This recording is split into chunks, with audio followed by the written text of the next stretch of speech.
Vanguard চিৎকার করে জানতে চেয়েছিল বিভিন্ন উৎসবে বিসর্জনের নামে কবে বন্ধ হবে ডিজে বক্স বাজিয়ে উচ্ছৃঙ্খলতার সংস্কৃতি। দেরিতে হলেও প্রশাসনের ঘুম ভেঙেছে। শেষ অবধি ভ্যানগার্ডের কণ্ঠে সাধারণ মানুষের দাবি শুনে নড়ে চড়ে বসল প্রশাসন।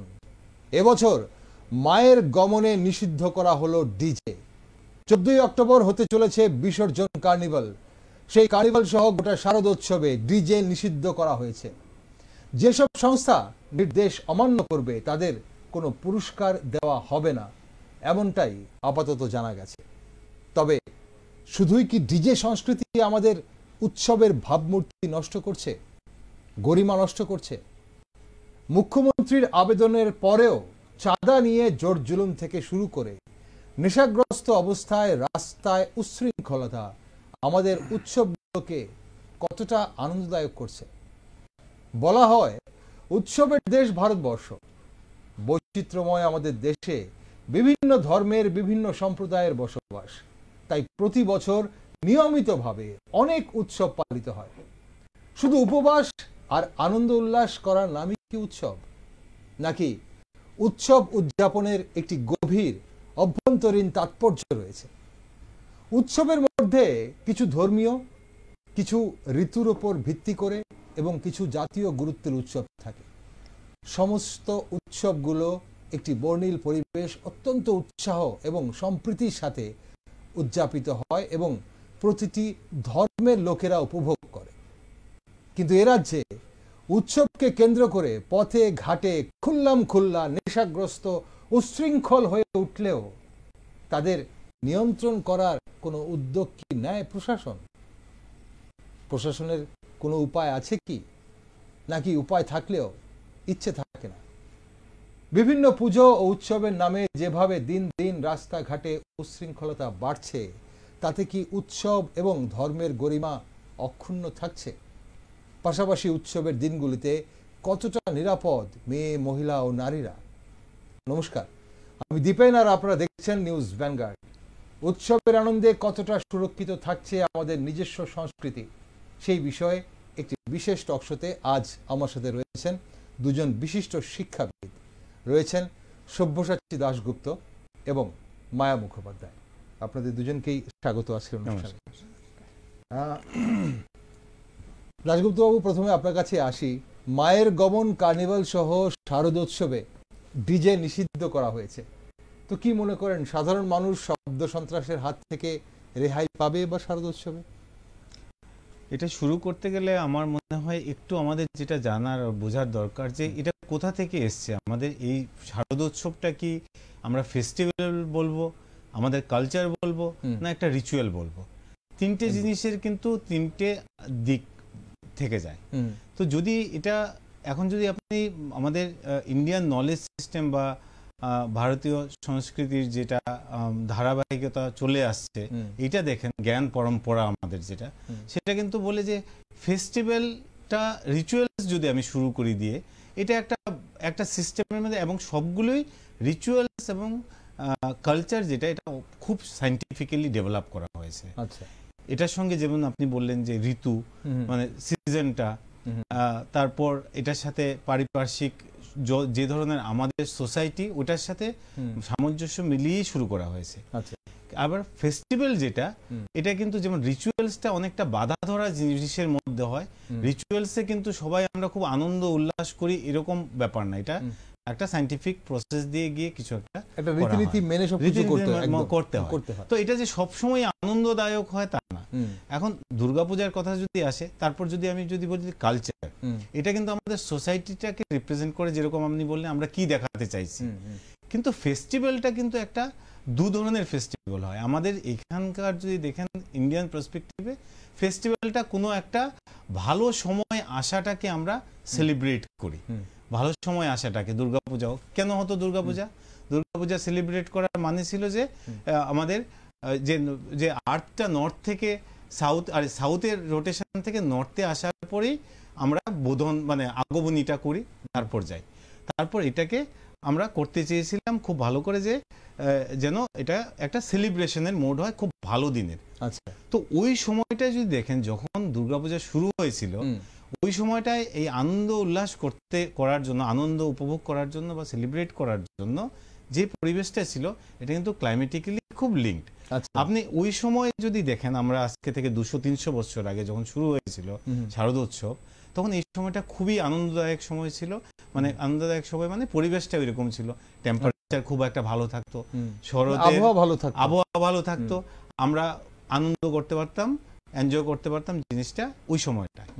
আজকের দিনে যদি দেখেন আপনি, যে আমরা সময়টাকে ধরে রেখেছি কোনো একটা সায়েন্টিফিক ওই ডেট দিয়ে, তারিখ দিয়ে, ক্যালেন্ডার দিয়ে, কিন্তু সেই ক্যালেন্ডারে ওই সময় 300 বছর আগে যেরকম উপভোগ করার মতো পরিস্থিতি ছিল, আজকে আছে কি নেই। আজকে যে আমরা সেই ক্যালেন্ডার ধরেই করছি, তখন হয়তো বা আমরা 20 ডিগ্রি সেন্টিগ্রেড টেম্পারেচার থাকতো, ভালো একটা আবহাওয়া থাকতো, সবাই একরকম মেজাজে উৎসবটাকে উপভোগ করতো। আজকের দিনে যদি দেখেন, সেই আজকে এখনই ভাবুন 34-35 ডিগ্রি টেম্পারেচার, হিউমিড টেম্পারেচার, কিন্তু আমাদের আনন্দ করতে হবে। তো ঘটনা হলো এই টেম্পারেচার, এই সিচুয়েশনে আমরা আনন্দটা ওই আগের মতো করে করব কিভাবে, এটা একটা বড় চ্যালেঞ্জিং। সেই জন্য যদি ধরে রাখতে হয়, আমাদের কিন্তু একটু মানে যেরকম রিচুয়ালস বা কালচারের জন্য খুব স্ট্রিক্ট রুলস রেগুলেশনস আছে যে এটা করতেই হবে, আমাদের ফেস্টিভ্যালে এনজয় করায় যদি উপভোগ করাটা হয়, তাহলে হয়তোবা আমাদের একটু ভেবে দেখা দরকার যে এই সময়ে এই সিচুয়েশনে আমাদের যে কালচারাল সেটআপ আছে, ওই সময় কি এটা আদৌ আমরা দুর্গাপূজা সেইভাবে উপভোগ করতে পারছি কি পারছি না। ঠিক, এটা গুরুত্বপূর্ণ বিষয় আপনি আজকে উত্থাপন করলেন, যে শারদোৎসবে যে আমাদের প্রাকৃতিক পরিবেশটা যেমন থাকে, আবহাওয়া যেমন থাকে, শারদোৎসব শরৎকালে হবে, সেই শরৎকালে যে পরিবেশ, সেটা কি আজ আমরা পাচ্ছি কিনা। বর্তমান বিশ্বে যেখানে বারবার উষ্ণায়নের কথা বলা হচ্ছে, সেখানে এই যা গরম বা এই ইদানিং আমরা যে গরম পাচ্ছি, বা হঠাৎ প্রাকৃতিক দুর্যোগ, কিছুদিন আগে যে বন্যা হয়ে গেল, কখনো বৃষ্টি, কখনো এরকম গরম, এর মধ্যে আমরা শারদোৎসবকে, দুর্গাপূজাকে ঠিকভাবে উপভোগ করতে পারছি কিনা, এটা একটা ভিন্ন বিষয়। আমরা আসবো, এই বিষয়টা নিয়ে আলোচনা করব অবশ্যই। কিন্তু আমরা কথা বলছিলাম যে ডিজে নিষিদ্ধ হওয়াতে এবার শারদোৎসবে শব্দ সন্ত্রাসের হাত থেকে কতটা রেহাই পাবে মানুষ? মায়া ম্যাডাম, আপনি কি মনে করেন? দেখুন, আমি একটা জিনিস ভালো লাগলো আমার, যে সরকার থেকে একটা বিধিনিষেধ আরোপ হয়েছে। এখন সরকারের বিজ্ঞপ্তি তো অনেক সময় বার হয়, নিউজ পেপারেও বার হয়, কিন্তু আমি সব থেকে অভিনন্দন দেবো আপনাদের নিউজম্যানরাকে, যে আপনারা যারা নিউজের সঙ্গে যুক্ত আছেন, সরাসরি দৈনন্দিন নিউজ আপনারা পরিবেশন করছেন, এবং এই প্রত্যেক পরিবেশন নিউজ যখন আপনারা দিচ্ছেন, তখন প্রত্যেক দিনই যদি কোনো না কোনো ভাবে, কিছু না কিছু ভাবে কথাগুলো মানুষের কাছে, মাস পিপুলের কাছে যায়, গভর্নমেন্টের যে বিজ্ঞপ্তিটা, এটাই যদি মাস পিপুলের কাছে আপনারা নিতে পারেন, তাহলে মনে হয় জিনিসটা কিছুটা আমরা আশা দেখতে পারবো, সচেতন হবে মানুষ। কারণ গভর্নমেন্ট বিজ্ঞপ্তি জারি হয়, কিন্তু সেই বিজ্ঞপ্তিটা মাস পিপুলের কাছে যায় না। আর কতজন নিউজ পেপার দেখে? একদিন একটা গভর্নমেন্ট বিজ্ঞপ্তি হলো, একটা নিউজ পেপারে বেরিয়ে গেল, তো ওই নিউজ পেপার তো সবাই দেখেও না। আর এখন তো মোবাইল হওয়ার পরে আর নিউজ পেপার আসে না, গভর্নমেন্ট বিজ্ঞপ্তি, যাদের মোবাইল ইউজ করে তারা গভর্নমেন্ট বিজ্ঞপ্তিও মোবাইলে পেয়ে যায়। কিন্তু আমার কথা হচ্ছে যে ডিজে বাজালেই যে শব্দ দূষণের হাত থেকে আমরা রক্ষা পাবো, আমি এটার সঙ্গে সহমত নই। ডিজে তো একটা শব্দ দূষণ নো ডাউট করছে, আদার হ্যান্ড আপনি যদি ডিজেটাকে বাদও দেন, এই যে তারস্বরে যে মাইক্রোফোন বাজে, আপনার মাইকগুলো বাজে, এই যে হরিনাম সংকীর্তন যখন হয়, পাড়াতে সাধারণ একটা মনসামঙ্গলের পুঁথি পড়া হলো, আমার প্রতিবেশী, কিছু বলতে পারছি না, সকাল 6টার থেকে শুরু হয়েছে, মনসার পুঁথি পড়া হবে সন্ধ্যেবেলায় বা রাত্রিবেলায়, কিন্তু সকাল 6টার থেকে মাইক লাগিয়ে রেখে দিয়েছে, পরের দিন 10টা অবধি চলছে। মনসার পুঁথি পড়েছে হয়তো ঘন্টা 2-3 বা 4, কিন্তু নন স্টপ 24 আওয়ার্স কমপ্লিট হয়ে যাওয়ার পরও তাদের মাইক চলছে, শব্দ দূষণ হচ্ছে, বৃষ্টি রকম ভাবে গান বাজনা হচ্ছে, ওখানে তো ডিজে লাগানো হয়নি, তাহলে শব্দ দূষণের মধ্যে তো আমরা পড়ে গেলাম না।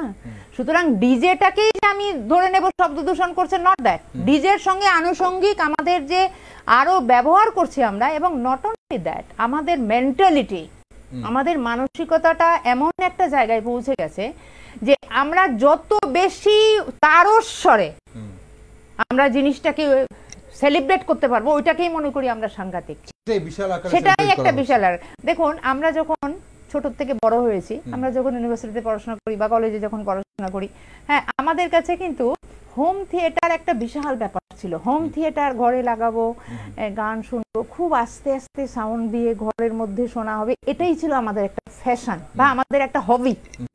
আর এখন মানুষ হোম থিয়েটার লাগিয়ে হোম থিয়েটারের সব বড় বড় বক্সগুলোকে সাইড দিয়ে লাগিয়ে রেখে দেবে, যাতে আমি ঘরে হোম থিয়েটার, এটা হোম থিয়েটার জাস্ট আমার ঘরে উপভোগ করা, এখন একটা পাড়ার হোম থিয়েটার হয়ে যাচ্ছে। তাহলে নট অনলি ডিজে তো একটা আছেই, কিন্তু আনুষঙ্গিক আমাদের মন মানসিকতা, আমাদের কালচার, যেটা আপনি বলছিলেন আগে, আমার আগে স্যারও বলেছেন যে আমাদের কালচারটাকে চেঞ্জ করতে হবে, আমাদের অ্যাটিটিউডগুলিকে দেখাতে মানে চেঞ্জ করতে হবে। যতক্ষণ অবধি আমাদের এই চেঞ্জটা না আসবে ততক্ষণ অবধি আমাদের সরকারিভাবেই হোক বা নিউজ মাধ্যমগুলিই হোক কতটুকু করতে পারবেন। তবে আমি আশাবাদী, আমরা সবসময় আশা নিয়ে চলি, তো যে যাই হোক একটা হলেও তো হলো, একটা শুরু তো হয়েছে। শারদ উৎসবে এবার রেহাই পাবে সাধারণ মানুষ ডিজে সাউন্ড বক্সের শব্দ সন্ত্রাস থেকে, এমনটা কিন্তু জানা গেছে। কারণ এবার মায়ের গমন কার্নিভালে এবং শারদ উৎসবে ডিজে নিষিদ্ধ করা হয়েছে। মায়ের গমন কার্নিভালের মঞ্চ হচ্ছে এবার তুলসীবতী স্কুলের সামনে। আইজিএম হাসপাতাল এবং আয়ুর্বেদিক হাসপাতালের রোগীরা অনেকটাই রেহাই পাবে এই উদ্যোগ নেওয়াতে। শহরবাসীরা এটাও অবশ্যই উপভোগ করবেন, হয়তো একটু অন্যভাবে এবার কার্নিভাল উপভোগ করতে পারবেন। তাদের জন্য কার্নিভাল উপভোগ করার সুযোগটাও কিন্তু বাড়লো বলে অনেকেই মনে করছেন। একটা সামান্য বিদ্যুৎ বিভ্রাটের জন্য আমাদের অনুষ্ঠান সম্প্রচারে বিঘ্ন ঘটে, তার জন্য আমরা অবশ্যই দুঃখিত। আমরা অবশ্যই টকশোতে ছিলাম এবং টকশোতে আমাদের সঙ্গে রয়েছেন দুজন বিশিষ্ট শিক্ষাবিদ, রয়েছেন সব্যসাচী দাশগুপ্ত এবং রয়েছেন মায়া মুখোপাধ্যায়।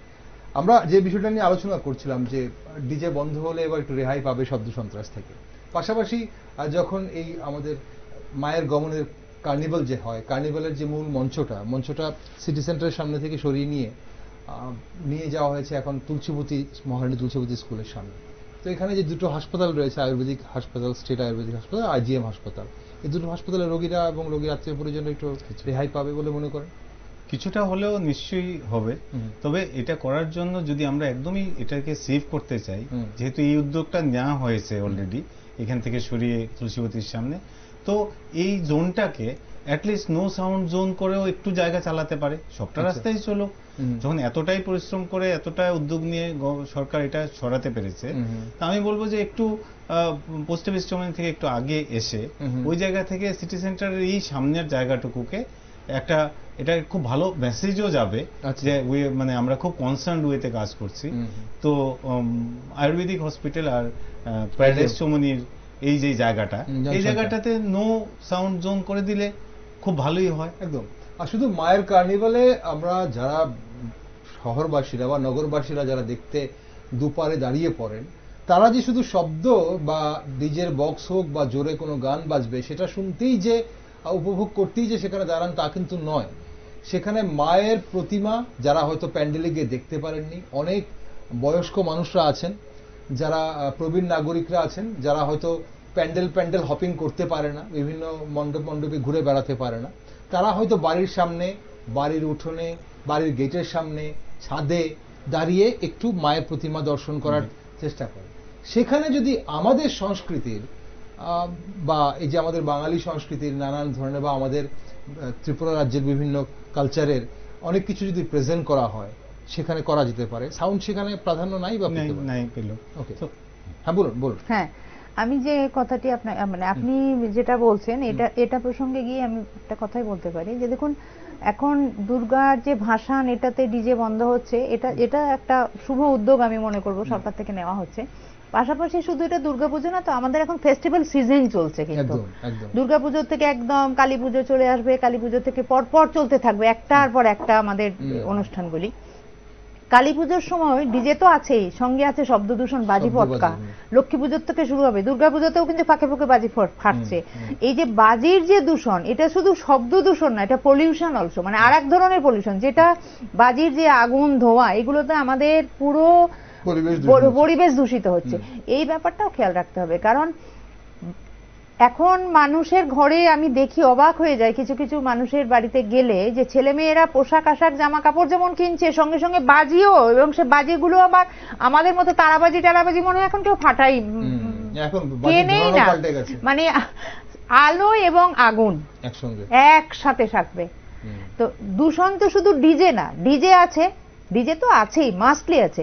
গভর্নমেন্টকে এই জিনিসগুলো একটু ভাবা দরকার, এগুলোও নজর রাখতে হবে, কারণ এখন ফেস্টিভ্যাল সিজনটা পুরো চলছে, প্রায় 5-6 মাস ধরে এই সিজনগুলি চলবে, একটার পর একটা। তারপরে তো আবার বিয়ের সিজন চলে আসছে, একই কথা, একই একদম শব্দ শুনতে, শুধু পুজো না, একদম পুরো 6-7 মাস ধরে চলবে, লম্বা টানা, মানে ফেব্রুয়ারি মার্চ অব্দি চলবে এই জিনিসটা কন্টিনিউ করবে, এই ডিজে ফিজে এবং আপনার বাজি পটকা, বিয়ের অনুষ্ঠান, পুজোর অনুষ্ঠান, কালী পুজোর অনুষ্ঠান, দীপাবলি আসছে না, একটার পর একটা দেখবেন একটার সঙ্গে একটা রিলেটেড হয়ে চলে আসছে। তো আমরা শুধু কার্নিভালকে কেন্দ্র করে করছি ব্যাপারটা না, গভর্নমেন্টের মাথায় রাখতে হবে নট অনলি কার্নিভাল, ডিজে সিস্টেমটাকে আমাদের টোটালি কোলাপস করতে হবে। এবং ডিজে সিস্টেম শুধু না, ডিজে সিস্টেম এবং এই যে বিভিন্ন ভাবে এনভায়রনমেন্টের ক্ষতি করছি, বিভিন্ন পলিউশন করছি, শব্দ দূষণ করছি আমরা, শুধু শব্দ দূষণ না, দৃশ্য দূষণও হচ্ছে। তো আমাদের চোখে আমরা এমন কিছু কিছু জিনিস দেখি যেগুলো আমরা কারো কাছে শেয়ার করতে পারি না, না বাড়ির ছেলে মেয়েদের কাছে, না মা বাবার কাছে, নিজে দেখলাম নিজেই থাকি এবং নিজেই ভাবি যেটা কি দেখলাম, বুঝেছেন? তো এই যে দৃশ্য দূষণও হচ্ছে, এগুলো তো খারাপ। আর একটা জিনিস আমরা আলোচনা করছিলাম, আপনি আলোচনাটা তুলেছিলেন, সেটা হচ্ছে যে আমরা তো এখন থিমের বিশ্বাসী না, মায়ের প্রতি ভক্তি শ্রদ্ধা আমার কি আছে না আছে এটা ম্যাটার না, ওরা ওই থিম করছে, ওদের থেকে বেশি থিম আমাদের আরেকটু বেশি করতে হবে। এবং এই থিম এসে যাওয়াতে আরো বেশি সমস্যা তৈরি হয়ে গেছে আমাদের কারণ থিমের সঙ্গে দেখবে এমন কিছু কিছু থিম হচ্ছে, ওই থিমে লাইটিং এবং সাউন্ড থাকছে, লাইট সাউন্ডের মধ্যেই থিম হচ্ছে। তো লাইট সাউন্ডের মধ্যে থিম হলে তো এখানেও তো সেই শব্দ দূষণ হচ্ছে, পলিউশন হচ্ছে না। দুর্গাপূজা সাউন্ড ছাড়া কি দুর্গাপূজা চলে? সেটা একটা গান ছাড়া দুর্গাপূজা কি উৎসবের আনন্দ কি আমরা ফিল করতে পারি? সেটাও কিন্তু একটা প্রশ্ন, সেটা যুগ যুগ ধরে চলে আসছে। দুর্গাপূজা মানেই পুরোনো দিনের গান বাজবে, দুর্গাপূজা মানেই মাইকে, সেটা আগে মাইক ছিল, এখন হয়তো বক্সেও বাজছে, একটা শ্রুতিমধুর গান কিছু বাজবে যেগুলো আমাদের পুরোনো দিনের কথা মনে করিয়ে দেবে, কারোর হয়তো ছোটবেলার কথা মনে করিয়ে দেবে, কারোর গ্রাম বাংলার কথা মনে করিয়ে দেবে। পুজোর আসরের সামনে পাশেই কোনোখানে হয়তো স্টেজ শো হচ্ছে, কোনো স্টেজে কোনো শিল্পীরা এসে গান গাইছে, সাংস্কৃতিক অনুষ্ঠান হচ্ছে, সেগুলো তো আমাদের পুজোর আমেজটাকে আরো বেশি বাড়িয়ে তোলে। কিন্তু সেটাই যখন উপভোগ্য হয় এবং মাত্রাতিরিক্ত যখন হয় তখনই সেটা বিরক্তিকর হয়। এখন রোজকার জীবনে আমাদের এই যে চেনা ছন্দের বাইরে গিয়ে পুজোর সময় দিনগুলোতে মনে হয় যে না, আমি আর কোনো ওই চেনা ছন্দে থাকবো না, নিয়ম নীতি মানবো না, একটু বাধাহীন আনন্দ সবাই কিন্তু করতে চায়। কিন্তু তার মানে কি আমরা যা খুশি করতে পারি? মানে এটাই হচ্ছে প্রশ্নটা। উৎসবের সময় কি মানে বিভিন্ন ক্ষেত্রে নিজস্ব সাংস্কৃতিক গণ্ডি থেকে বেরিয়ে, নিজস্ব সংস্কৃতির গণ্ডি থেকে বেরিয়ে অন্য সংস্কৃতিকে আঁকড়ে ধরার একটা প্রবণতা বাড়ে, এটা কেন হয় এবং এটা আমাদের সংস্কৃতির জন্য কতটা ক্ষতিকারক হচ্ছে বলে মনে হয়? এখন আপনি দেখবেন সব সংস্কৃতি একদম মিশে গেছে আমাদের এখানে। এখন আগে জানতাম যে আমরা দুর্গাপূজা থেকেই ফেস্টিভ্যাল সিজন শুরু হয়, কিন্তু এখন দেখবেন গণেশ পুজো থেকেই শুরু হয়ে গেছে। তো কোনো কালচারেই এখন যখন আমাদের ফেস্টিভ্যালটাকে কালচার আর রিচুয়ালস, যেটা আমি শুরু থেকেই বলছি, এই দুটো থেকে আলাদা করে দেখা হচ্ছে, তখনই গন্ডিটা আর থাকছে না আর কি। গন্ডিটা পেরোনোর মেইন রিজন এটা হলো যে আমাদের ওইটা আপনি যেটা বললেন যে উপভোগ করার একটা, যে আমরা গন্ডি পেরিয়ে উপভোগ করব, কিন্তু আমাদের কিন্তু সবগুলি এরকম ফেস্টিভ্যাল এরকমই ছিল, তার সাথে কিছু রিচুয়াল এবং কিছু আমাদের যে ধরনের সংস্কৃতি ছিল, এই দুটো মিক্স করে তারপর ছিল আনন্দ করার আনন্দটা। কিন্তু এখন আনন্দটাকে একদম আলাদা করে আর ওই দুটোকে ভুলে যে করার কারণ, এটার মধ্যে আমি একটা সব থেকে বড় দেখতে পাই যে আমাদের সবকিছু সেলিব্রেট করার যে একটা প্রবণতা, চাহে ক্রিসমাস হোক, চাহে গণেশ পূজা হোক, চাহে দুর্গাপূজা হোক, সবগুলি আমরা করতে চাইছি। সবগুলি এরকম না যে ডিজে বাজিয়ে বা এই ধরনের উঁচা আওয়াজ করে কিছু ফেস্টিভ্যাল নেই পৃথিবীতে, কিন্তু ওইটাকেও আমরা এটার মধ্যে ঢুকিয়ে দিয়েছি। তো সুতরাং না তো আমরা দুর্গাপূজার আনন্দ যেটা এটা আলাদা করে নিতে পারছি, আপনি দেখবেন গণেশ পূজাও সেম আনন্দ হয়, কালী পূজাও সেম আনন্দ হয়, দুর্গাপূজাও সেম আনন্দ হয়, আর দিনগুলি বাকি থাকছে না। ঠিকবার শারদ উৎসবের আলাদা করে কোনো কিছু মাহাত্ম্য থাকছে না। সেই জন্যই ওই যেটা বললেন যে গণ্ডিটা কতটুকু করব, ওইটুকু আর কারোর রেস্ট্রিকশন থাকছে না। সেই জন্য মনে হয় সব জায়গায় সবকিছুকে অতি প্রাধান্য দেওয়াটা, এটার থেকেও আমাদেরকে একটু রেস্ট্রিক্ট করা উচিত, যে কোনটা কতটুকু আমাদের প্রাধান্য দিতে হবে। ঠিক। এখন ব্যাপারটা হচ্ছে যে আমরা যখন সংস্কৃতির কথা বলছি, এই যে উৎসবের সময় কিন্তু আমাদের অতিথিরা আমাদের বাড়িতে আসেন। এখন অতিথি বলতে শুধু আমার রাজ্যের বিভিন্ন গ্রামগঞ্জ থেকে বা অন্যান্য শহর থেকে আসে তা নয়, বহিরাজ্য থেকেও কিন্তু অতিথিরা আসেন। আমাদের যারা অতিথিরা বহিরাজ্যে আছেন, সেটা শুধু পশ্চিমবঙ্গ নয়, ভারতবর্ষের বিভিন্ন প্রান্ত থেকে আসেন, ভিন্ন রাষ্ট্র থেকেও আসেন। এখন কথা হচ্ছে যে এই সময় যদি আমার সংস্কৃতি যদি এই ধরনের থাকে, যে বিসর্জনের নামে রাস্তায় নেশাগ্রস্ত নারী পুরুষের উদ্দাম নৃত্য চলতে থাকে, যেখানে অ্যাম্বুলেন্স আটকে পড়ে থাকে, সববাহী গাড়ি আটকে পড়ে থাকে, তো সেখানে কতটা বিষাক্ত হচ্ছে আমার সংস্কৃতি, এবং সেটা মানুষ কিভাবে দেখছে, আমার কি মনে করে? দেখুন, আমি এই প্রসঙ্গে আপনি খুব সুন্দর একটা প্রশ্ন করেছেন। এই প্রশ্ন সম্পর্কে বলি, মানুষ কিভাবে দেখছেন। এই যে মানুষ কথাটা বলছেন না, যারা করছে তারাও কিন্তু মানুষ। যারা এই কাজগুলো করছেন, এই প্রতিবন্ধকতাগুলি যারা তৈরি করছেন, অ্যাম্বুলেন্স আপনি বললেন অ্যাম্বুলেন্স আটকে দিচ্ছে বা অন্যান্য গুরুত্বপূর্ণ কোনো যানবাহন আটকে দিচ্ছে, তো যারা সাফারার হচ্ছেন ওরাও মানুষ, আর যারা সাফারার করে তুলছেন তারাও কিন্তু মানুষ। তারাও আমাদের ত্রিপুরারই মানুষ, ত্রিপুরার বাইরের মানুষ কিন্তু না। এখন ঘটনা হচ্ছে যে ওরা যে এই কাজগুলি করছে, এটা যদি পানিশমেন্ট মূলক কোনো একটা ব্যবস্থা গভর্নমেন্ট থেকে নেওয়া হয়, একটা দুটো পানিশমেন্ট, যেমন এখন ডিজে নিয়ে একটা খুব সুন্দর গভর্নমেন্ট উদ্যোগ নেওয়া হয়েছে, এইরকম যদি বলে, আমরা সবাই জানি যে অ্যাম্বুলেন্স মানে কি একটা সাংঘাতিক একটা এমার্জেন্সি, তাকে সমস্ত রাস্তা, যে কোনো ব্যাপারে তাকে রাস্তা ক্লিয়ার করে দিতে হবে। সেখানে যদি অ্যাম্বুলেন্স আটকে যায়, একটা মুমূর্ষ রোগী বা একটা কোনো এসেন্সিয়াল কোনো ব্যাপার, তাহলে সেখানে কারা আটকেছে গভর্নমেন্টের এটা প্রথমেই দেখা দরকার। আর পুজোর সময় ট্রাফিক ব্যবস্থাটাকে খুব সুশৃঙ্খল ভাবে এটাকে মেনটেন করা দরকার। ট্রাফিকিংটা যদি ঠিকভাবে না হয়, এবং এটার সঙ্গে আমি খুব দুঃখজনক ভাবে আর একটা কথা আমি টিভির সামনে বলতে চাইছি, দেখবেন যে গভর্নমেন্ট কিছু পাস দেয় পুজোর সময়, ভেহিকেলস এর জন্য কিছু পাস দেওয়া হয়, মানে এমার্জেন্সি কেসে যাদের দরকার তারাই কিন্তু পাস ইউজ করেন। কিন্তু পাসটা এখন এমন হয়ে গেছে যে কোনো এমার্জেন্সি না, উচ্ছৃঙ্খল একটা ছেলে তার বাইকেও গভর্নমেন্টের পাস লাগানো আছে, সে ওই পাস নিয়ে যথেচ্ছ ভাবে যে কোনো জায়গায়, যেগুলো নো এন্ট্রি জোন, ওইগুলো নিয়েও সেই গভর্নমেন্ট পাস থাকলে তো নো এন্ট্রি জোনেও তো তারা এলাও, ওই পাস নিয়ে সে মদমত্ত অবস্থায় চলে যাচ্ছে, মেয়ে নিয়ে পিছনে, বন্ধু বান্ধবী নিয়ে। তো এই যে পাসগুলো যখন বিতরণ হচ্ছে, তখন তো এটা গভর্নমেন্ট অফিস থেকেই আসছে, সেক্রেটারিয়েট থেকেই আসছে না পাসগুলো যারা দিচ্ছে। এবং এই যে পাসগুলো কারা পাবে, কারা অ্যাপ্লিকেশন করছে, তাদের অ্যাপ্লিকেশনটা কিসের জন্য দেওয়া দরকার সেটাও দেখা দরকার।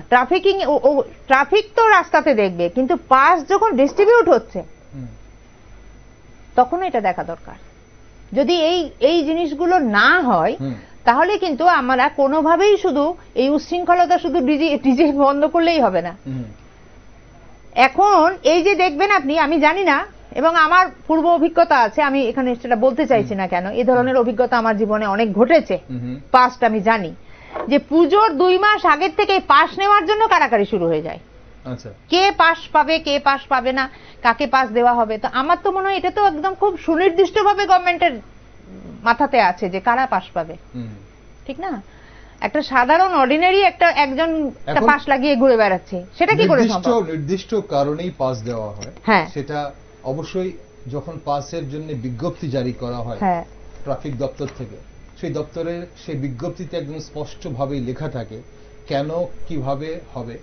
এবং মানুষ, যেটা আপনি শুরুতে একটা কথা বলছেন যে মানুষকে সচেতন হতে হবে ডেফিনেটলি। যারা আজকে কেউ যদি তার অসুস্থ, পরিবারের কেউ অসুস্থ, হাসপাতালে ভর্তি থাকে, সে যদি পাসের জন্য আবেদন করে, তাকে হয়তো সেই পাস ট্রাফিক দপ্তর থেকে, প্রশাসন থেকে দেওয়া হয়। তারপর যদি সেই পাস নিয়ে সে যদি তার বান্ধবীকে নিয়ে বা তার বন্ধুদের নিয়ে উচ্ছৃঙ্খলতা করে, তাহলে কিন্তু সেখানে প্রশাসনের আর কিছু করার থাকে না। এই ধরনের অভিযোগ অবশ্যই আমাদের কাছেও আসে, যেটা আপনি বললেন, কিন্তু সেটার এদিকটাও কিন্তু দেখতে হয় যে সবগুলো বিবেচনা করেও কিন্তু অনেক সময় এটাতেও মানুষ কিন্তু ফাঁকি দেয়। তো প্রশ্ন হচ্ছে সেই জায়গাতেই প্রথম যে কথাটা আপনি বলছিলেন যে মানুষকেও সচেতন হতে হবে যে আমি অবশ্যই এই পুজোর কদিন কোনো নিয়ম নীতি মানবো না, আমার নিয়মের বাইরে গিয়ে রোজকার জীবনের নিয়মের বাইরে গিয়ে একটু আনন্দ করব, কিন্তু আমার আনন্দ যেন অন্য কারোর নিরানন্দ না হয়ে যায়, না হতে পারে। এবং বাড়িতে ধরুন বাড়িতে যে মানুষজন আছেন যারা সিনিয়র মানুষ আছে বাড়িতে, অভিভাবক স্থানীয় মানুষ যারা আছেন, ওনাদেরও একটু খেয়াল রাখা দরকার। ওনাদেরও খেয়াল রাখা দরকার যে আমাদের বাড়ির যে ছেলে মেয়েরা, টিনেজার ছেলে মেয়েরা বা ইয়ং জেনারেশনের ছেলে মেয়েরা যারা ম্যাক্সিমাম এই উশৃঙ্খলতাগুলি করে, তাদেরও বোঝা উচিত যে আমার ছেলেটি বা আমার মেয়েটি কোন ড্রেস পরে বেরোচ্ছে, কার সাথে বেরোচ্ছে, কখন ফিরবে। একটা রেস্ট্রিকশন যদি বাড়িঘরের না থাকে, ডিসিপ্লিন ম্যানার যদি বাড়িঘরের না থাকে। আমাদের সংস্কৃতি বলতে আমরা সেখানটাই আসি একবার, যে আমরা কি ভাবছি সংস্কৃতি বলতে শুধু আমি ডিজে বাজালাম না, অন্য গান শুনলাম না, অন্য ভাষার গান শুনলাম না, বা জোরে তারস্বরে কোনো গান বাজালাম না, সেটা কি শুধু আমি সংস্কৃতি বুঝছি? নাকি আমার যে আচার অনুষ্ঠান, যেটা সুভাষী বাবু আপনি বলছিলেন যে আচার অনুষ্ঠান, রীতিনীতি, ভক্তি, আপনি যেটা বলছিলেন পারিবারিক নিয়ম শৃঙ্খলা, ডিসিপ্লিন, সবকিছু, পাশাপাশি পোশাকও একটা ব্যবস্থা রয়েছে, ডেফিনেটলি খাবার দাবার কি খাচ্ছি আমি উৎসবের দিনগুলোতে। অনেকেই আছে বাড়িতে নিরামিষ চলে, রেস্টুরেন্টে এসে মাছ মাংস সবই খাচ্ছেন, তাহলে উনি কাকে চিট করছেন? মা দুর্গাকে চিট করছেন নাকি পরিবারের মানুষকে চিট করছেন? এখন যদি কোনো ছেলে মেয়ে বা বড়রাও প্রাপ্তবয়স্করা যেটা করে থাকেন, যে বাড়িতে পরিবারে মা আছে, স্ত্রী আছে, হয়তো খাচ্ছেন নিরামিষ, উনি বাইরে এসে খাচ্ছেন আমিষ, তাহলে উনি কাকে চিট করছেন? নিজের মাকে, দুর্গা মাকে, নিজের স্ত্রীকে? তো সেটাও কিন্তু আমাদের দেখতে হবে। তাহলে সেই জায়গাটা মানে আমরা কিভাবে আজকাল কি আমরা ট্র্যাক থেকে এতটা সরে যাচ্ছি কেন? কি সমস্যাটা কোথায় হয়েছে আমাদের?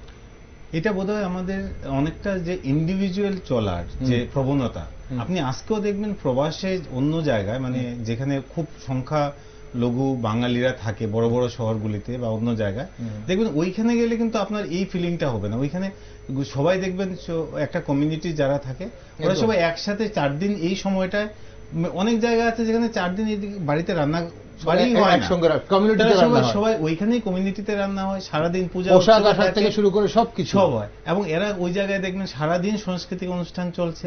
বাড়ির মেয়ের লোকরা যারা সারা বছর ধরে রান্না বাড়ি করে, বাড়ির ওই 4টা দিন কিন্তু ওদের ওইখানেও ঘরেও কিছু করতে হচ্ছে না, সুতরাং তারাও পুজো মণ্ডপে থাকছে সারাদিন ধরে। এই যে জিনিসগুলি, এইগুলি তো ছিল আমাদের একত্রিত করার, যাদের সাথে সারা বছর দেখা হয় না। আমি অনেক বছর 12-13 বছর দেহরাদুন ছিলাম, তখন দেখতাম যে যাদের সারা বছর দেখি না, সে পুজোর এই 4টা দিন আমরা সবাই একসাথে। ওই দিন মানে বোঝাই যেত না যে আমরা এত অলমোস্ট 1 লাখের উপর লোক আমরা ওই জায়গায় আছি, বাঙালিরাই আছে আশেপাশে, যারা এই পুজো মণ্ডপগুলিতে থাকতো এবং সারা সময় এনজয় করতো। তো এই যে এটার যে আনন্দ, এটা কোনো ডিজে বা কোনো কিছু দিয়েই পসিবল হবে বলে আমার মনে হয় না। সবাই আপনি যেটা বললেন রোজকার জীবন থেকে আলাদা একটা ভাবে বাঁচা। আপনি তো শুধু ইয়ং জেনারেশনের কথাটা বলছিলেন, আমি তো বলবো যারা প্রতিদিন রান্নাঘরে রান্না করে বা বাড়ি ঘরের সব দেখভাল করে, ওদের জন্য আলাদা কি, ওরা ওইগুলি করলো না সারা বছর, যেটা করছে ওই 4 দিন একটু নিজেদের মতো করে থাকলো। বাকি বাচ্চারাও যারা এইসব এনজয় করার ছিল, এরাও ওই জায়গায় থাকলো, একটু এদিকে ওদিক গেল। কিন্তু আমাদের ওই কালচারটাকে ডেভেলপ করার জন্য যে পরিবেশটা দেওয়ার কথা, এটা আমরা কি করে দিতে পারবো, এটা একটা বড় মানে চ্যালেঞ্জের ব্যাপার ডেফিনেটলি। কিন্তু এই ক্লাবগুলিকে আমার মনে হয় এই ব্যবস্থাগুলি যদি একটু ওরা করতে পারে, যে কিভাবে আমার পাড়ার সবাইকে আমি একত্রিত রাখতে পারবো 3-4টা দিন, শুধু একবার ওই ভোগ বিতরণ করে বা একবার ডেকে ওইটা দিয়ে হবে না, তাহলে মনে হয় অনেকটা জিনিসই কন্ট্রোল হয়ে যাবে।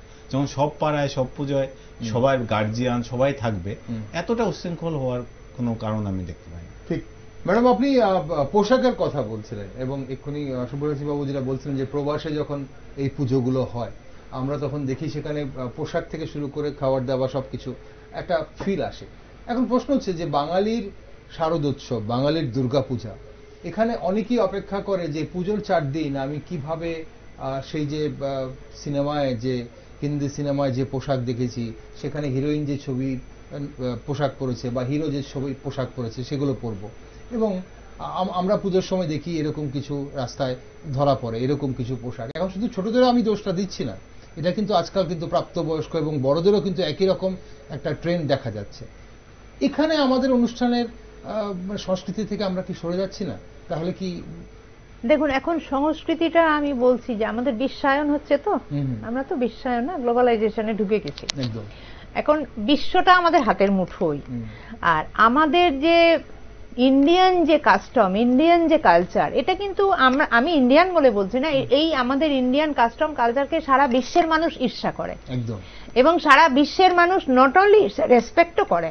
তো সেটা অ্যাজ এ ইন্ডিয়ান বা আমাদের ইন্ডিয়ার মধ্যে ধরুন আমরা বাঙালি কালচার, আমাদের বাঙালি কালচারটা একটু আলাদা, বা অন্যান্য বিভিন্ন স্টেটের কালচারগুলি একটু আলাদা, সবটা মিলিয়ে আমাদের ইন্ডিয়া, হ্যাঁ, বৈচিত্র্যময়। তো আমাদেরকেই এটা ধরে রাখতে হবে। আজকে আমি একটা ফেসবুক না, ইউটিউবে একটা জিনিস দেখছিলাম, আমার খুব ভালো লেগেছে। যে সিনেমার নায়ক নায়িকা নিয়েই একটা সুন্দর কথা। ঐশ্বরিয়া রায় তার মেয়েটাকে যে ড্রেসগুলি পরায়, অসাধারণ সুন্দর ড্রেস, একদম ফুল, মানে গলার থেকে পা অব্দি পুরোটা তার ঢাকা পোশাক থাকে। কিন্তু অন্যান্য ফিল্ম স্টার যারা, তাদের যে কিডগুলো, তাদের যারা বাচ্চা, তারা তো সব পুরো বডি দেখিয়ে নিচ্ছে এবং মা বাবার সঙ্গে যাচ্ছে। আবার মা বাবাই কিডগুলোকে নিয়ে যাচ্ছে এরকম অশ্লীল পোশাক পরিয়ে তার নিজের সন্তানদের। অনলি এক্সেপশনাল ঐশ্বরিয়া রায়, সে যখন তার বাচ্চাটাকে, কিডটাকে নিয়ে যাচ্ছে, তার বাচ্চাটাকে নিয়ে, মেয়েটাকে নিয়ে যাচ্ছে একদম গলা থেকে পা অব্দি, এবং অনেকগুলো ছবি একটার পর একটা দেখালো। তখন আবার আমার মানে ওরা আবার ইউটিউব থেকে কমেন্ট চেয়েছে, আপনারা যারা দেখছেন ঐশ্বরিয়া রায় মা হিসেবে কেমন, বাচ্চাটা কেমন, আপনারা কমেন্ট করুন। তো আমার এই জিনিসটা খুব ভালো লেগেছে। ঐশ্বরিয়া রায় কিন্তু বিশ্ব সুন্দরী হয়েছিল, নট অনলি সে নায়িকা, ঠিক না, সে বিশ্ব সুন্দরী হয়েছিল। কিছু কোয়ালিটি আছে দেখেই তো হয়েছিল, শুধু সুন্দর বললে তো হবে না। ওই বিশ্ব সুন্দরী হতে গেলে শুধু, আমি এটাই বলছি, শুধু সৌন্দর্য দেখায় না, ওখানে অনেক ইন্টেলিজেন্সি, অনেক বুদ্ধিমত্তার প্রশ্ন, অনেক কিছু উত্তর দিয়ে তারপর আসতে হয়।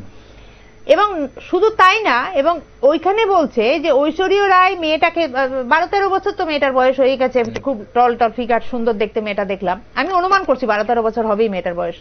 এবং বলছে যে ঐশ্বরিয়া রায় তার বাচ্চাটাকে পালার জন্য, লালন পালন করার জন্য কোনো ন্যানিও রাখছে না। সে নিজে বিং অ্যাজ এ মাদার, তার মা তাকে যেভাবে পালন করেছে, সে তার বাচ্চাকে সেইভাবে পালন করেছে। এবং এই জন্য সে অনেক সিনেমার থেকেও এখন সে সরে গেছে, সে সিনেমা টিনেমা করতে চাইছে না।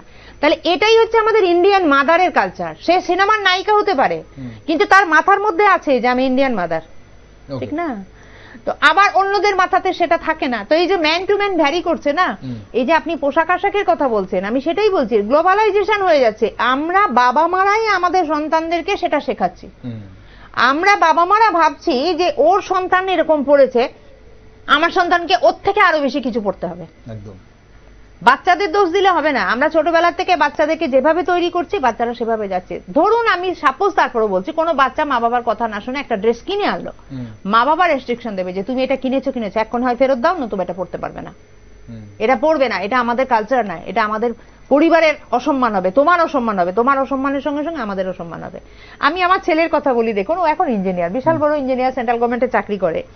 ওকে আমি একবার বললাম যে, ও তখন পড়েছিল যে এখন যে ছেলেরা যে হাফ প্যান্ট গুলো বাড়িতে পরে একটু ভারী ভারী, আলাম বাবা আমাকে একটু বটতলা বাজার থেকে বাইকে করে একটা জিনিস এনে দে। বলছে মা দাঁড়াও আমি ড্রেসটা পরে নি। আল্লাহ কি ড্রেস পরবি, তুই তো পরেই আছিস প্যান্ট। বলছে না না না, আমি এই প্যান্ট পরে রাস্তায় বেরোবো না। আমার খুব ভালো লেগেছে তখন কথাটা। এটাই হচ্ছে কালচার। ঠিক আমাদের অনুষ্ঠানের সময় ফুরিয়ে আসছে। আসলে আমরা যখন শারদ উৎসবের সংস্কৃতির কথা বলি, আমরা যখন শারদ উৎসবে আমাদের ধর্মীয় রীতিনীতির কথা বলি, তখন এমন কিছু ব্যাপার আসে যেগুলো হয়তো আমরা একটু যদি নীরবে বসে ভাবি, সেগুলো পুজোর এই 4-5 দিন আমরা কোনোভাবেই পালন করি না। আমরা যেটা শুরুতেই সব্যসাচী ও বলছিলেন যে কালচার কি আমার আর ফেস্টিভ্যাল কি, তো আমি এখন রিচুয়ালস কি, এখন কোনটা কালচার, কোনটা ফেস্টিভ্যাল, কোনটা রিচুয়াল, সবকিছু মিলেমিশে ঘেটে ঘ হয়ে গেছে। এবং আমরা নিজেরা আমাদের নিজস্ব সংস্কৃতি ভুলে অন্য সংস্কৃতি এমনভাবে অ্যাডপ্ট করছি, যেখানে আমাদের মাঝে মধ্যে মনে হয় যে সত্যি তো আমার নিজস্ব আর কিছু রইল না। এখন একটা শেষ জায়গায় শেষ প্রশ্ন, উৎসবের সময় আমাদের পরিবেশের কি ধরনের ক্ষতি আমরা করি শুভ্রজিৎ বাবু, এবং সেগুলো কিভাবে আমরা মিটিগেট করতে পারি? শুধু দুর্গাপূজা না, যেটা ম্যাডামও বললেন, সব ফেস্টিভ্যালকে নিয়েই বলতে হয় এই কথাটা। তো আমাদের যে শুধু ফেস্টিভ্যালের সময়ই পরিবেশ দূষণ হয় এটাও না, যেটা ম্যাডাম বারবার বললেন যে আমাদের অন্যান্য পুজোগুলি এবং আমাদের বিয়ে বা অন্য অনুষ্ঠানেও সিমিলার দূষণই হচ্ছে।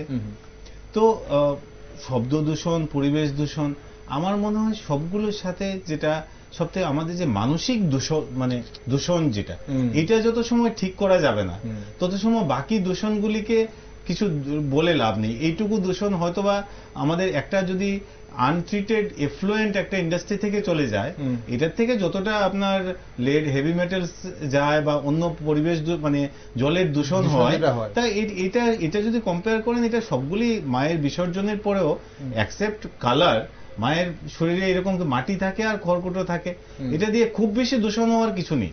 কিন্তু যেটা দূষণ, এটা যদি সবগুলি মিলালে একটা একটা ছোট একটা ইন্ডাস্ট্রি থেকে আনট্রিটেড পলিউটেন্ট গেলে যেরকম হবে সেরকমই হবে। তো আমি এইগুলিকে এত বড় করে দেখতে চাই না। আমাদের যে মানসিক দূষণ যেটা হয়ে গেছে, এটা পলিউট হয়ে গেছে আমাদের মাইন্ড, ওইটাকে যদি যত সময় সব থেকে বেশি হয়তো ওইটাও হয়। কারণ অনেক জিনিস যেটা সারা বছর আমরা দেখি না, যেটা বারবার উঠে আসছে, ওইটা আমরা এই 4 দিন নিয়মের বাইরে যেতে গিয়ে মনে হয় যে এটা বোধহয় নর্মাল। ওই জিনিসগুলি যেটা না দেখার, ওইটা যদি না দেখাতে পারি, তাহলে মনে হয় আগামী দিনগুলিতে অনেক এই দূষণতে বাকি সব দূষণগুলি ঠিক হয়ে যাবে, পরিবেশ দূষণটা আরো বাড়তে থাকবে হয়তো দিন দিন। তখন ম্যাডাম, একটা শেষ প্রশ্ন আপনার কাছে। নারীদের নিরাপত্তা নিয়ে এখন এই মুহূর্তে উত্তাল কিন্তু গোটা দেশ এবং দেশের বিভিন্ন প্রান্তে, পৃথিবীতে অবশ্যই, এবং বিক্ষোভ হচ্ছে। খুব ছোট্ট করে অনুষ্ঠানের সময় ফুরিয়ে এসেছে, ছোট্ট করে উৎসবের সময় কিভাবে সচেতন থাকা উচিত মেয়ে এবং মহিলাদের, এবং কিভাবে বিপদ এড়ানো যেতে পারে যাতে নিরাপদ থাকতে পারে, নিজস্ব সচেতনতা কি অবলম্বন করা উচিত? আমার এটা আমার জাস্ট একটা ব্যক্তিগত মতামত, হয়তো অনেকে আমার এই মতামতটাকে মেনে নাও নিতে পারেন। সেটা আমি মনে করি, দেখুন, যে প্রত্যেকটা মেয়ে যখন সে রাস্তাতে বেরোচ্ছে বা যার সাথেই বেরোচ্ছে, যদি নিজের ফ্যামিলি মেম্বারদের সাথে বেরোয়, তাহলে তার ফ্যামিলি মেম্বারদের সঙ্গে যখন সে বেরোচ্ছে, তখন তার নিশ্চিন্ততা আছে যে আমি আমার বাবা, কাকা, দাদা, ভাই, বোন বা যেই হোক আদার্স, আমি তাদের সঙ্গে বেরোচ্ছি। কিন্তু যখন সে কোনো তার বন্ধু বান্ধবের সাথে বেরোচ্ছে, বয়ফ্রেন্ডের সাথে বেরোচ্ছে, তখনও তাকে ভেবে নিতে হবে কিন্তু যে সে কিন্তু আমার ফ্যামিলির কেউ না, সে আমার বন্ধু, ক্লাসমেট, কলেজমেট, ইয়ারমেট বা আমার বয়ফ্রেন্ড। তাহলে ওরও কিছু প্রিকশন নেওয়া দরকার, মেয়েটারও কিছু মানসিক প্রিকশন নেওয়া দরকার। কিন্তু এখন আমি সত্যি খুব লজ্জাজনকভাবে বলতে বাধ্য হচ্ছি, আমরা মেয়েরাও কিন্তু অনেক সময় মেয়েদের জন্য দায়ী থাকি। মেয়েদের যে অনেক সময় অনেক জায়গায় কিছু কিছু খারাপ জিনিস হচ্ছে, দেখবেন পুলিশ তুলে আনছে, বা হয়তো পুলিশ অনেক সময় পুলিশ গাও করে না, এইসব কথাগুলো শুনলে ছেড়ে দেয়। হ্যাঁ, তখন দেখা যায় যে ওরা নিজেরাই যাচ্ছে, এরপরে বাবা মার খুঁজে পাচ্ছে না, যখন খোঁজ খবর নেওয়া হচ্ছে, তখন দেখা গেছে যে এই মেয়ে ওই ছেলের সঙ্গে দীর্ঘদিন যাবতই মেলামেশা করে, এরপরে কোনো একটা দুর্বল মুহূর্তে ছেলে এবার তাকে রেপ করেছে। তো স্বাভাবিকভাবে মেয়েদেরকেও কিছু সচেতন হতে হবে, মেয়েদের বাড়ি থেকেও তাদের সচেতনতা দরকার। কারণ আমি আগেও এরকম একটা প্রসঙ্গে এখানে টক শোতে এসেছিলাম, তখনও আমি এই কথাই বলেছিলাম, নিজেদেরকে একটু সচেতন থাকতে হবে সব ব্যাপারে, অ্যাওয়্যার থাকতে হবে যে কি হতে পারে এবং তখন আমি কি করব, আমার কি করা দরকার, যদি আমি এমন কোনো বিপদে পড়ি তাহলে আমার কি করা, কিভাবে আমি নিজেকে রেস্কিউ করব, সবকিছু নিজেকে রেস্কিউ কিভাবে করব সেগুলো ভেবে নেওয়া উচিত। কারণ এই উৎসবের দিনে মানুষ যখন আনন্দে আত্মহারা হয়ে যায়, তখন মানুষের অনেক কিছু মাথায় কাণ্ডজ্ঞানহীন হয়ে যায়, এবং অনেকেই কিন্তু তখন এর মধ্যে কিন্তু অপরাধীরাও কিন্তু সুযোগ খুঁজতে থাকে। তার জন্য অবশ্যই সবাইকে সচেতন থাকতে হবে। কারণ উৎসব আনন্দ করার সময়, এবং উৎসব বছরে একবার আসে, শারদ উৎসব, এবং এই শারদ উৎসবে সবাই যেন আমরা সুস্থ থেকে, ভালো থেকে, নিরাপদ থেকে আনন্দ করতে পারি, তাহলে কিন্তু সার্থক হবে উৎসব। অসংখ্য ধন্যবাদ আপনাদের দুজনকে আজ অনুষ্ঠানে থাকার জন্য। নমস্কার। দর্শক বন্ধুরা, এবারের শারদোৎসব শুধু প্রশাসনের কাছে নয়, বিভিন্ন পুজো উদ্যোক্তাদের কাছেও কিন্তু খুবই গুরুত্বপূর্ণ। একদিকে বন্যার কারণে মানুষের মনে আনন্দ নেই, আর অন্যদিকে উৎসবের সংস্কৃতি নিয়ে নানান মহলে কিন্তু গুঞ্জন চলছে। তাই সব দিকে ভারসাম্য বজায় রাখা এবার খুবই চ্যালেঞ্জিং হবে পূজা উদ্যোক্তাদের জন্য। তবে স্বস্তির বিষয়, শারদোৎসবে ডিজের শব্দ সন্ত্রাস নিষিদ্ধ হয়েছে। তারপরে যদি কেউ ডিজে ব্যবহার করে, তাহলে প্রশাসন কতটা সাহস দেখাতে পারবে সেদিকে অবশ্যই আমরা নজর রাখব। আর আপনারা চোখ রাখুন নিউজ ভ্যানগার্ড।